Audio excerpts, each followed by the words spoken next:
Hello everybody, my name is Nemo and welcome back to the Ravnica Sealed Draft Tournament. So I'm 2-0 down against Skcali here in round 1 and I decided to change decks and go with my secondary deck. In this tournament we had the option of bringing in a secondary deck. So I did just that and it is my Izzet deck. Because I had some trouble where I found that his creatures he seemed to be drawing better. He seemed to just be getting more consistent draws and better creatures out. So I decided that maybe I can actually play a little bit more defensively, and the Izzet deck I drafted seems to be slightly more defensive than the Selesnya deck, but it's way less consistent, so I'm not entirely sure about this, but hey, I'm 2-0 down, so this is what I decided to do here, and just try and see whether my Izzet deck can be better in dealing with his deck here. And I've got 3 lands here. I just drew Reroute, which is an interesting card. I wasn't really happy about it though, because it's mainly in there because I have a lot of stuff that wants me to play spells, or at least sorceries or instants rather than just creatures. And in total, I only had 7 sorceries or instants, I think, even with the reroute in there. So that's mainly a reason for it to be in there. And also, I was kind of scraping for playables at this point. Which is a reason why, in hindsight, I think I should have made this a 3-color deck rather than dual color deck. But anyways, that's all beside the point. The point is that reroute is kind of hard to actually get to work. If it works, it's obviously amazing because you get to draw a card off of it and reroute basically an activated ability. But there aren't a lot of activated abilities in draft, so it's kind of unlikely that it's going to happen. Anyways, I'm stuck on 3 lands, whereas most of my cards cost 4 or more. So I'll play an Inaction Injunction, since that allows me to draw a card as well. And a bonus here is that I get to attack with my Tower Drake, because it was walled off by his 1/1 bird token there, and that is no longer the case now. Or at least not for this turn. And he won't be able to attack me with his 1/1 bird token as well. So I take him down to 18 here and pass the turn. I do have the mana open for the reroute in case there is something going on here. Of course, the Centaur's Herald sacrifice ability would be a creature ability, but it's not a targeted ability, so I wouldn't be able to change its target or anything and steal his token. Or some kind of shenanigan like that. It has to be a creature ability, and it has to be targeted. So you would usually, cards like that, you would rather just play in a deck where you actually know you're going to take advantage of it, because your cards allow you to reroute stuff and maybe get some kind of combo going with that. Having to rely on your opponent actually playing a relevant ability that can be rerouted is far from optimal for any card like that, so that's why I don't really like the card. But yeah, this turn I can't attack because his bird token is still walling off my Tower Drake and it's no longer detained. And he changes his Centaur's Herald into a Centaur. It has heralded the coming of the Centaur and is now in the graveyard. And he plays a Golgari Kirun there and says go. So I'll also drop a land, which luckily I top decked there. And I'll attack with my Tibor and Lumia. And Tibor and Lumia is an interesting card. It's a 4-cost 3/3. And the art may make you think it has flying, but it doesn't. It can give itself flying. It can also give other creatures flying whenever I play a blue spell. And whenever I play a red spell, I can deal 1 damage to target creature without flying. So that makes it pretty useful. Unfortunately, I only have red spells here, so I can't really... Although, yeah, I played a blue spell there, so I guess I couldn't have given it flying if I played that first main phase.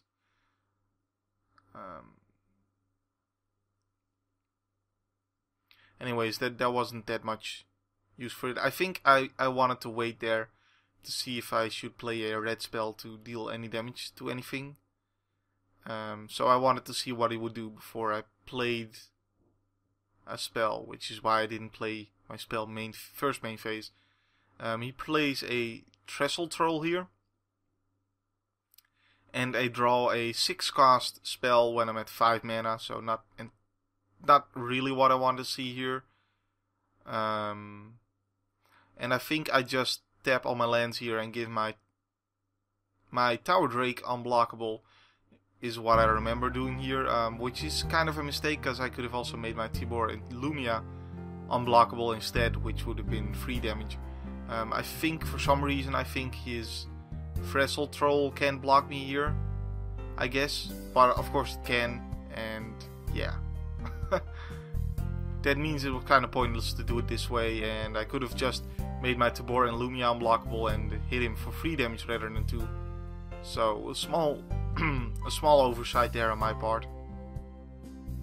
The Trestle Troll is really good as a 1/4 defender with reach and regenerate. It's really useful there, and it can certainly wall off a lot of stuff in draft. So he's going to attack me for 4 damage here. I think I just take the damage and go down to 11. And then it is his second main phase, and he plays a 6-cost spell, which is Trostani's Judgment, which exiles target creature and then he gets to populate. So he exiles Tibor and Lumia. I'm not very happy because I was hoping to do some craziness with that. Especially if I happen to draw my 6th land, I would have been able to do some stuff with it, but that's unfortunately not what happens here. And my Trostani's my Tibor and Lumia is exiled while he copies a bird token, and that's an interesting move that he populates the bird token rather than the centaur token. Yeah, there's not really much to say about that. It's just really, it's kind of interesting. I think he walls me off pretty well here, so don't really see the point. And he can attack for free with the centaur token, whereas he is only attacking for 1 with the bird token. But I mean, it is a flying, so I guess it's harder to deal with. But if I was him, I would have pressed the advantage by just copying the bigger guy. He plays a Gate Creeper Vine here, which allows him to search his library for a land and put that into his hand.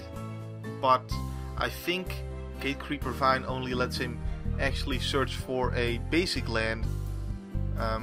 So I don't know if he would have been able to actually get that guild gate there. Although it is called a Gate Creeper Vine, so maybe it lets him search for a basic land or a guild gate. I'm not sure. And I'll block with my Tower Drake and play Dyna Charge to give it +2/+0, which allows me to 2-for-1 myself and take care of his Centaur token there and take 2 damage from the birds.